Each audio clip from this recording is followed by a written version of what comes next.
Today I'm going to show you how to make double chocolate flapjacks.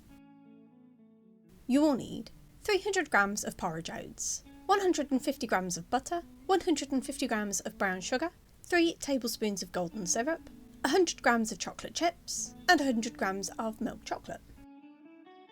Firstly, to your oats, mix in your chocolate chips. And then in a saucepan over a low heat, add your butter, your brown sugar and your golden syrup. And cook over a low heat until the butter has melted and everything is well combined. Just keep stirring as it's cooking, just because you don't want to catch it on the bottom.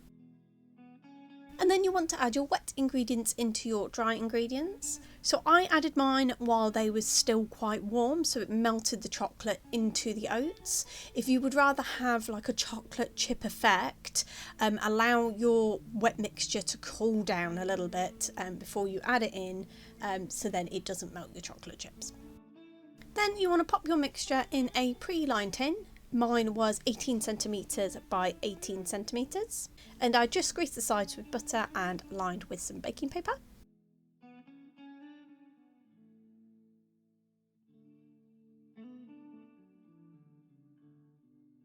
Just press your spoon down on top to try and compact your flapjack as much as possible.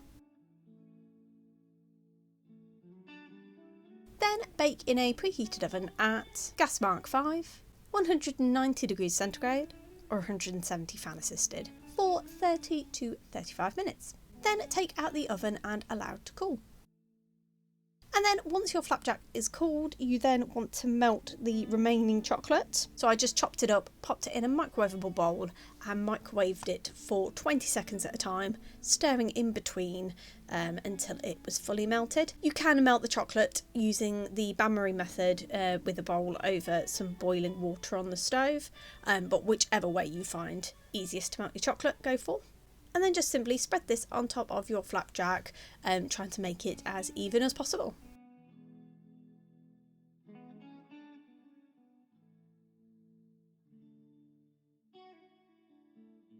And then pop in the fridge for about an hour just to allow the chocolate to set. And then cut into the size pieces you want. And there you have it. That's how you make double chocolate flapjacks.